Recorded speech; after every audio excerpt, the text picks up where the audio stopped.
Good morning students, स्वागत है एक बार फिर से आप सभी का।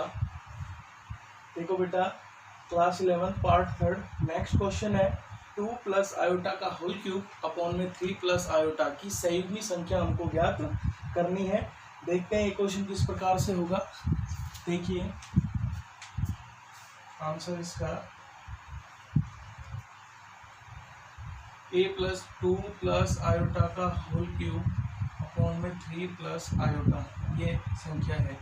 a प्लस बी के होल क्यूब से इसको ओपन करेंगे। a प्लस बी का होल क्यूब क्या होता है?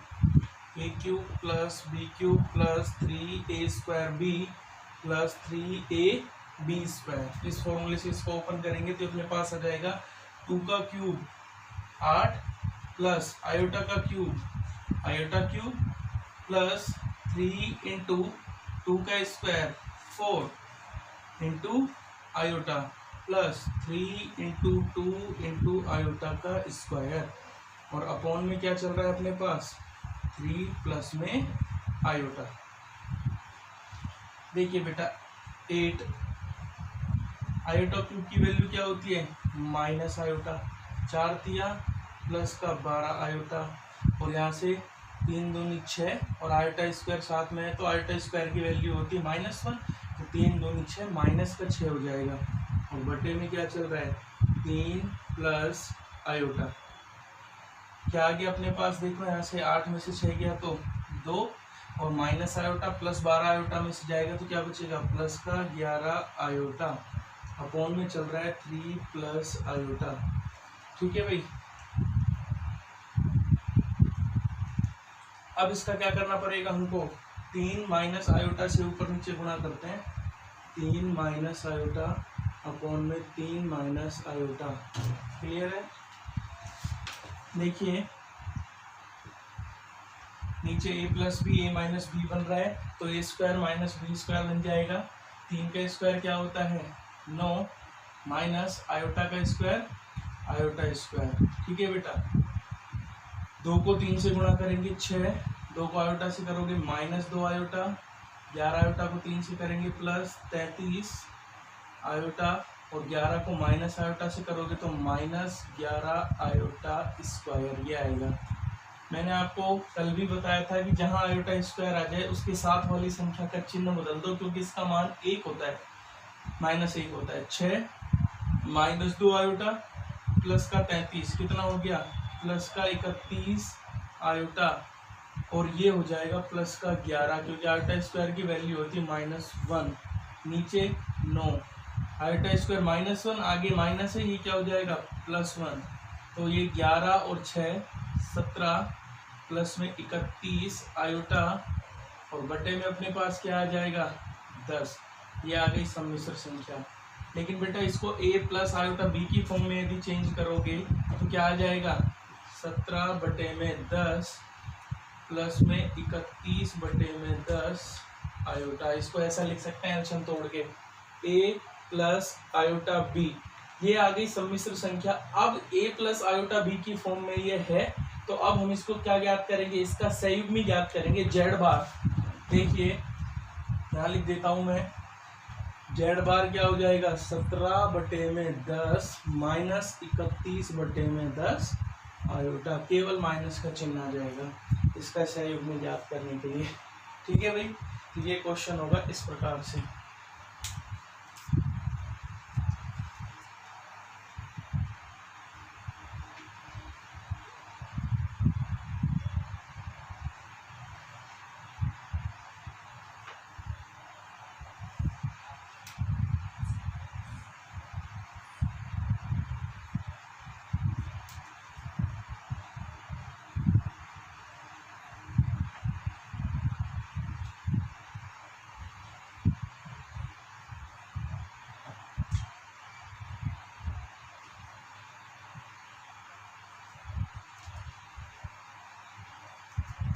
देखो बेटा नेक्स्ट टॉपिक है मापांक।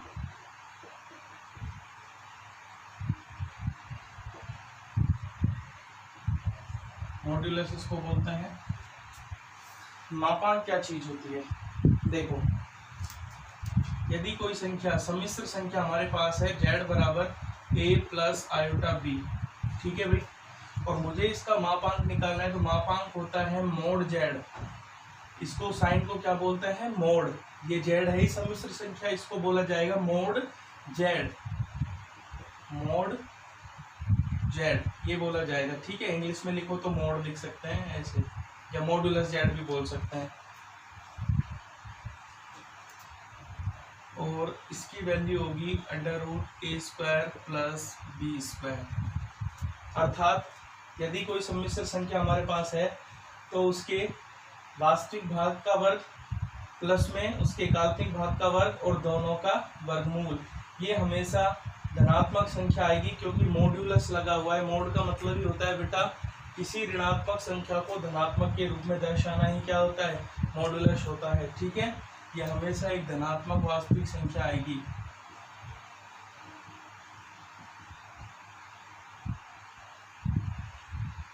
और मोड जेड को हम आर से भी रिप्रेजेंट कर सकते हैं। किससे रिप्रेजेंट कर सकते हैं, आर से। आर का मतलब भी क्या होता है, मापांक ही होता है। मोड जेड का मतलब भी मापांक ही होता है। ठीक है, एक एग्जांपल लेते हैं। माना जेड बराबर 3 + 4 आयोटा, ये कोई संख्या है, मुझे इसका मापांक निकालना है, मोड जेड निकालना है। तो क्या होगा, √3 का स्क्वायर प्लस 4 का स्क्वायर। यहाँ ए और बी ही लेना है, ध्यान रखना आयोटा साथ में नहीं लेना है। तो मोड जेड बराबर क्या हो जाएगा, 3 का स्क्वायर 9 + 4 का स्क्वायर 16। मोड जेड बराबर √25। तो मोड जेड बराबर कितना आ जाएगा, 5 आ जाएगा। ठीक है भाई, मोड जेड की वैल्यू क्या होगी, 5। तो इस प्रकार से किसी भी संख्या का मापांक हम ज्ञात कर सकते हैं। ठीक है,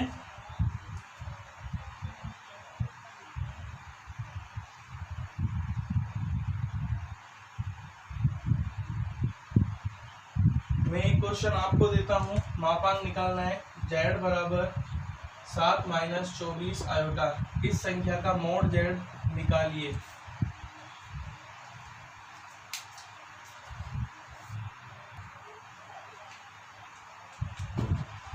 देखो बेटा, फॉर्मूला होता है √a² + b²। इसको हम आर से भी रिप्रेजेंट कर सकते हैं।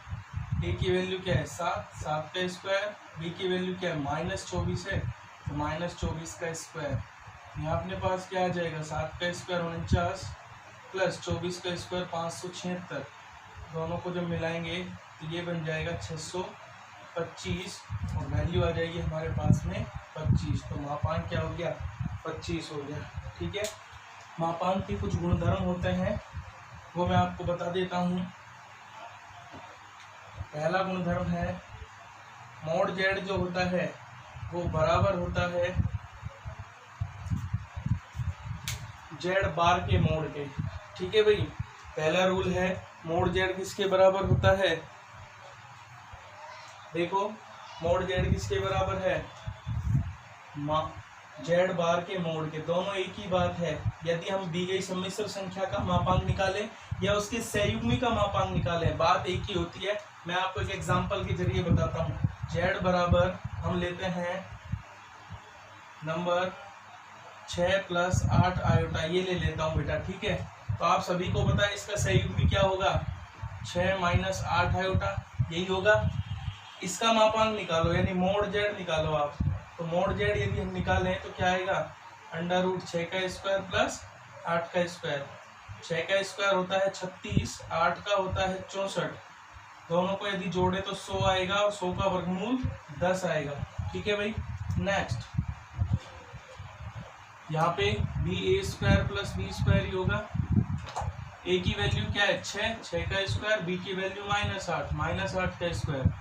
6 का स्क्वायर 36 -8 का 64, दोनों को मिलाएंगे तो 100, और वापस से क्या आ जाएगा, 10 आ जाएगा। ठीक है, तो देखो मोड जेड और जेड के सहयुग्मी का मोड दोनों बराबर हैं या नहीं है, तो ये पहला रूल है। ठीक है भाई,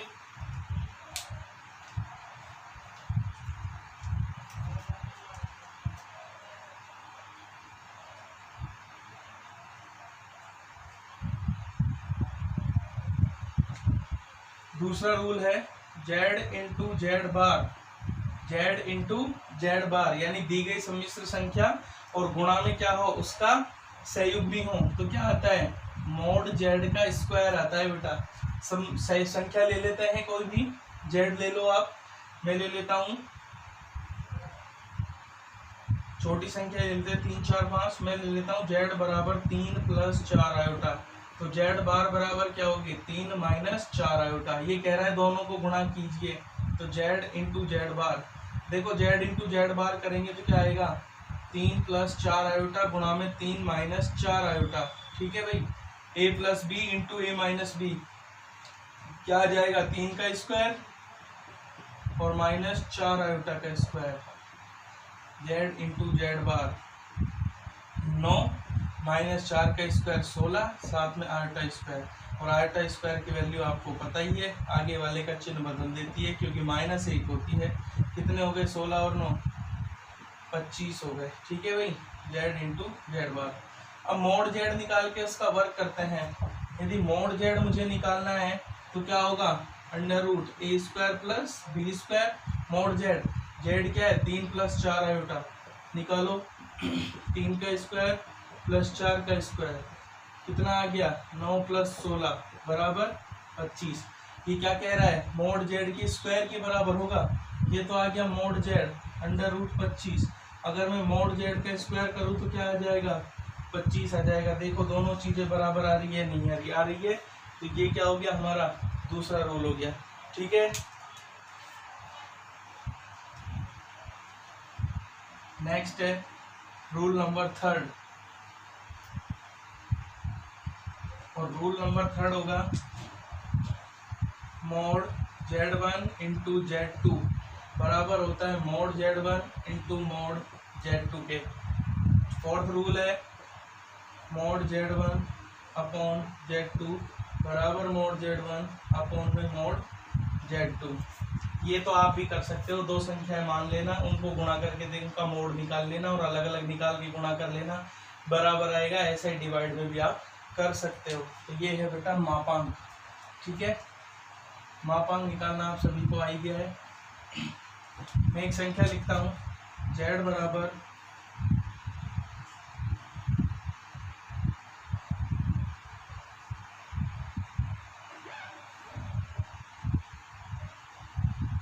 पच्चीस आयोटा। मैंने एक संख्या लिखी z बराबर 25 आयोटा। मुझे इसका मापांक निकालना है, यानी कि मोड z निकालना है या फिर r निकालना है। तो फॉर्मूला क्या होता है √a² + b²। यहाँ a है क्या, नहीं है, और a नहीं है तो मैं क्या मान सकता हूँ a की जगह पर 0। कोई फर्क पड़ेगा क्या मानने पर, नहीं पड़ेगा, तो मान सकते हैं। तो देखो 0 का स्क्वायर प्लस में 25 का स्क्वायर, 0 का स्क्वायर 0, 25 का स्क्वायर 625, कितना आ जाएगा 625 का वर्गमूल 25। तो यदि आपके पास में वास्तविक भाग नहीं है तो आप 0 मान सकते हो। ऐसा ही यदि काल्पनिक भाग नहीं होगा तो उसकी जगह भी 0 आयोटा मान सकते हैं। ठीक है, तो घबराना नहीं है इस प्रकार के क्वेश्चंस को देख करके।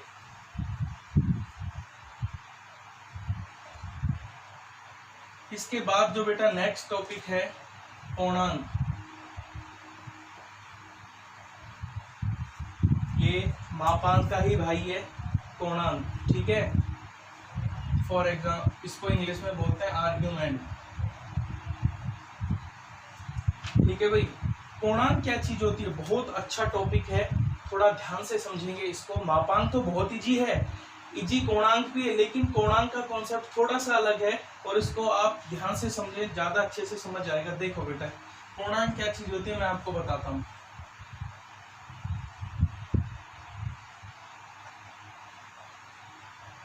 मैंने एक समतल लिया, ये बोर्ड क्या है समतल ही तो है।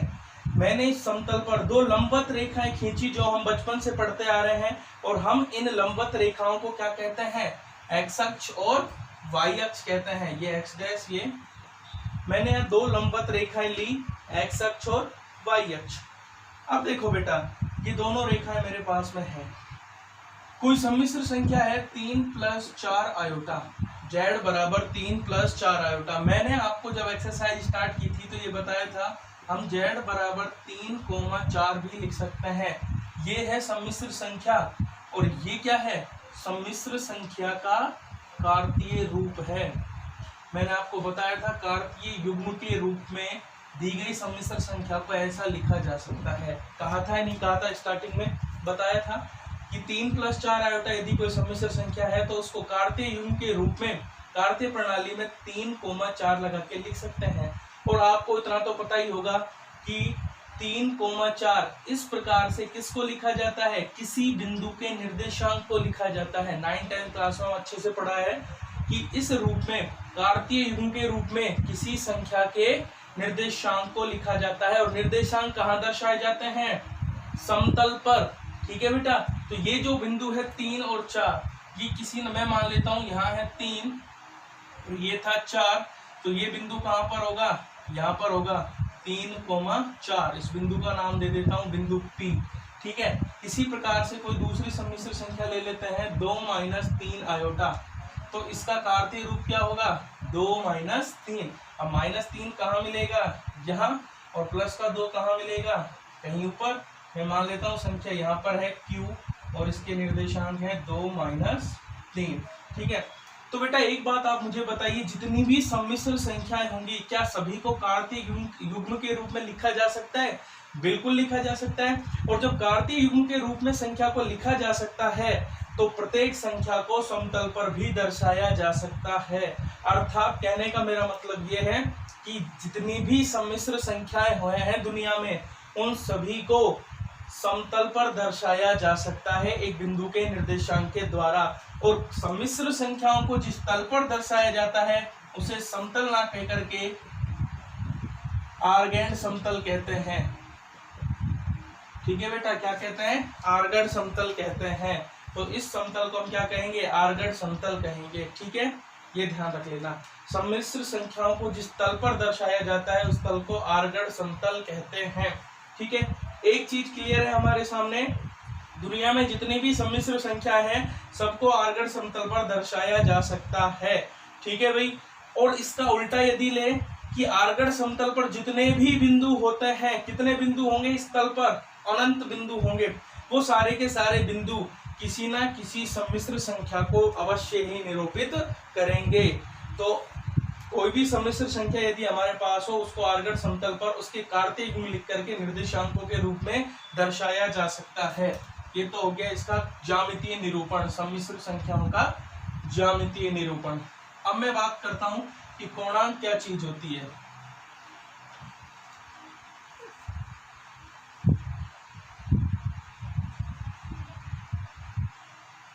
मैंने माना मेरे पास कोई संख्या है 3 + 4 आयोटा और वो है इस बिंदु पर, ये x अक्ष, ये y अक्ष, ये x डैश, ये y डैश, और ये संख्या है 3 और 4। ठीक है, इसका नाम दे देता हूं बिंदु का P। ठीक है बेटा, ध्यान दीजिए, ये है मूल बिंदु 0, 0।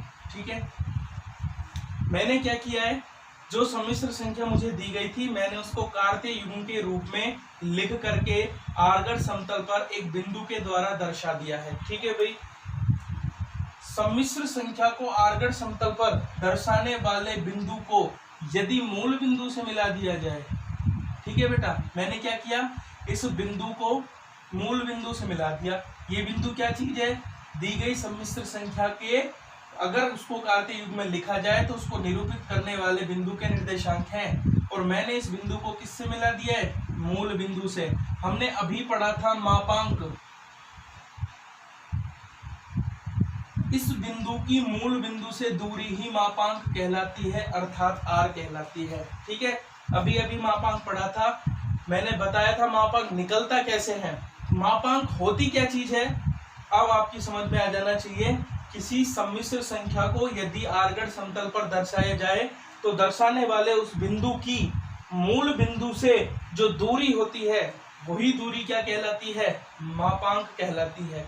ठीक है भाई, और उस बिंदु को यदि मूल बिंदु से मिला दिया जाए तो मिलाने वाली रेखा x अक्ष की धनात्मक दिशा से जो कोण बनाती है उस कोण को हम मापांक कहते हैं, जिसको मैं थीटा से रिप्रेजेंट कर रहा हूं। दोनों चीजें क्लियर होनी चाहिए, मापांक और कोणांक। देखो बेटा दोनों के नाम से पता चल रहा है, मापांक का मतलब होता है माप यानी कि लंबाई, और कोणांक का मतलब होता है कोण यानी कि थीटा। बताओ मापांक एक तरह से लंबाई ही होता है या नहीं होता है? होता है, बिल्कुल है। देखो बिंदु की मूल बिंदु से दूरी ही क्या है? मापांक। किस बिंदु की? उस बिंदु की जो सम्मिश्र संख्या को दर्शाएगा। कोणांक क्या चीज होती है? उस बिंदु को यदि मूल बिंदु से मिला दिया जाए तो मिलाने वाली रेखा द्वारा एक्स अक्ष की धनात्मक दिशा से, ये हमेशा ध्यान रखना, कोण कहां से बनेगा? एक्स अक्ष की धनात्मक दिशा से बनने वाला कोण उस सम्मिश्र संख्या का क्या कहलाता है? कोणांक कहलाता है। ठीक है, अब एक बात बताइए बेटा, यहाँ पर कितने चतुर्थांश हैं? 1, 2, 3 और 4, 4 चतुर्थांश हमारे पास है, तो कोण भी 4 प्रकार से ही बनेंगे। अब मैं आपको बता देता हूं, यदि डायरेक्ट हमको कोणांक निकालना है तो फॉर्मूले आपको बता देता हूं, उसके बाद मैं आपको मेथड बताऊंगा, डेरिवेटिव इसका क्या होगा, डेरिवेशन, जिससे हम मापांक कोणांक को एक साथ निकाल पाएंगे। मापांक आप निकाल चुके हो, आर की वैल्यू क्या आती है? √a² प्लस में b², और आर को ही हम मोड जेड भी बोलते हैं। ठीक है भाई, कोणांक निकालने के लिए अलग अलग फॉर्मूले होंगे। कोणांक यदि बिंदु प्रथम चतुर्थांश में होगा, कहां पे होगा? प्रथम चतुर्थांश में बिंदु होगा, तो थीटा बराबर होगा tan इनवर्स मोड b/a। ठीक है भाई, यहाँ b क्या है? काल्पनिक भाग, और a क्या है? वास्तविक भाग। ये मोड क्या है? कि कोण हमेशा कैसे आए, इसमें से यहाँ से जो वैल्यू निकल के वो कैसी आएगी? धनात्मक, क्योंकि मोड का मतलब ही क्या होता है? धनात्मक वैल्यू लेके आना। दूसरा है, यदि द्वितीय चतुर्थांश में थीटा हो, भाई जरूरी थोड़ी ये लाइन यही हो, बिंदु यहाँ भी तो हो सकता है, लाइन ये हो सकती है, तो फिर कोण ये बनेगा। जरूरी नहीं है बिंदु यहाँ भी हो सकता है तो कोण ये बनेगा, और जरूरी नहीं है बिंदु यहाँ भी हो सकता है तो कोण फिर ये बनेगा। तो 4 तरीके से कोण बन सकते हैं बेटा। थीटा अगर दूसरे चतुर्थांश में होगा तो क्या बनेगा? Pi minus tan inverse mode b/a। अगर तृतीय चतुर्थांश में होगा तो थीटा बराबर -pi plus tan inverse mode b/a होगा। और अगर चौथे चतुर्थांश में है, चतुर्थ चतुर्थांश में थीटा होगा, तो थीटा बराबर -tan इनवर्स मोड b/a, ये होगा थीटा। tan इनवर्स कैसे आया है? tan इनवर्स देखो बेटा, हमने 9th या 10th क्लास में पढ़ा था sin थीटा बराबर 5 या sin थीटा बराबर 30 डिग्री, ये पढ़ा था। अगर मैं यहाँ से थीटा की वैल्यू निकालूं तो साइन उधर जाके क्या हो जाएगा? साइन इनवर्स हो जाएगा। क्या हो जाएगा? Sine inverse. साइन बटे में नहीं आएगा, बटे में साइन आ जाए, साइन उधर जाके क्या बन जाएगा? Sine inverse. -1 घात का मतलब क्या होता है? व्युत्क्रम, इनवर्स, प्रतिलोम। ठीक है बेटा, ये 12th क्लास में आएगी इनवर्स ट्रिग्नोमेट्री, पूरी प्रश्नावली है, उसके बारे में अच्छे से हम वहां पढ़ेंगे। फिलहाल इतना ही ध्यान रखना है कि साइन यहाँ से वहां जाता है तो साइन इनवर्स बन जाता है। ठीक है, 12th क्लास में मैं आपको एक्सप्लेन करके बताऊंगा कि साइन इनवर्स होती क्या चीज है। साइन इनवर्स का मतलब कभी भी 1/sin नहीं होता है। फिलहाल बस इतना ही ध्यान रखो। ये चारों फॉर्मूले आप नोट कर लीजिए जो आपको बोर्ड पे नजर आ रहे हैं।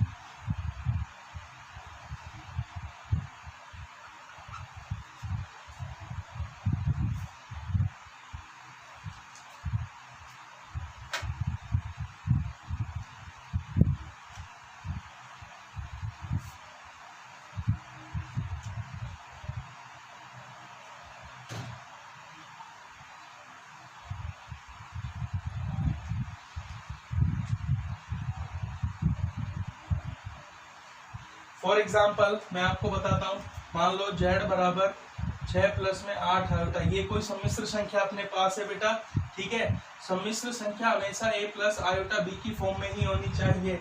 और जिन स्टूडेंट्स ने पहले वाले 2 वीडियो नहीं देखे हैं वो पहले उनको देखें, उसके बाद ही इसको देखें, वरना आपकी कुछ भी समझ में नहीं आएगा। ठीक है, ये सम्मिश्र संख्या हमारे पास, इसका मापांक निकालना है। मापांक हम निकाल चुके हैं, 6 का स्क्वायर प्लस में 8 का स्क्वायर कितना आ जाएगा, 36 प्लस 64 बराबर 100 यानी कि 10।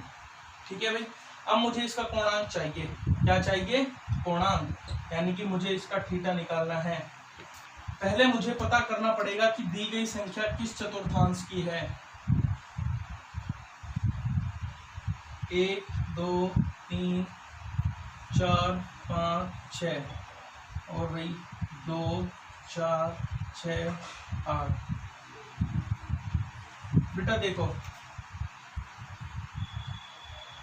प्लस का 6, ए की वैल्यू है 6, ठीक है, बी की वैल्यू है 8। क्लियर है। बिंदु कहाँ पर मिलेगा, यहाँ पर। कौन सा चतुर्थांश है, पहला। आप बेटा संख्याएं देखकर भी पहचान सकते हो, दोनों संख्याएं प्लस हैं, इसका मतलब किस चतुर्थांश में है, पहले में, क्योंकि पहले चतुर्थांश में दोनों निर्देशांक प्लस प्लस होते हैं और इसके सामने वाले में, तीसरे में, दोनों माइनस माइनस होते हैं। ठीक है, यहाँ होता है माइनस और प्लस और यहाँ होता है प्लस और माइनस। इन चिन्हों को देखो और इस संख्या को मिलान करो। प्लस प्लस कौन सा चतुर्थांश में संख्या होगी, पहले चतुर्थांश में। और पहले चतुर्थांश का थीटा निकालना हो तो फॉर्मूला ये है आपके पास, tan inverse mode b upon a। b की वैल्यू क्या है, 8 और a की वैल्यू क्या है, 6। ये हो जाएगा थीटा बराबर tan इनवर्स, 2 से काट देंगे इसको, 2 चौके 8 और 2 तिया 6, 4/3। तो थीटा कितना हो जाएगा, tan इनवर्स 4/3। बस यही आंसर है। अगर इसकी कोई वैल्यू निकलती है तो निकाल देंगे, अदरवाइज यही छोड़ देंगे। ठीक है बेटा, ये होता है कोणांक। ठीक है, मैंने अभी आपको बताया था कि सम्मिश्र संख्या को किस तल में दर्शाया जाता है, आर्गड समतल में। ठीक है भाई, सम्मिश्र संख्या को आर्गड समतल में हम दर्शाते हैं x अक्ष पर और y अक्ष पर। x अक्ष पर वास्तविक भाग होता है, इसलिए x अक्ष को वास्तविक अक्ष भी बोलते हैं, और y अक्ष पर काल्पनिक भाग को b को दर्शाया जाता है, इसलिए y अक्ष को काल्पनिक भाग भी बोला जाता है। ठीक है, मैं आपको एक और क्वेश्चन देता हूं, आप मुझे मापांक और कोणांक दोनों चीज निकाल के दिखाना। क्वेश्चन है, संख्या है z बराबर 1 + 2 प्लस आयोटा, ये संख्या है 2 प्लस आयोटा।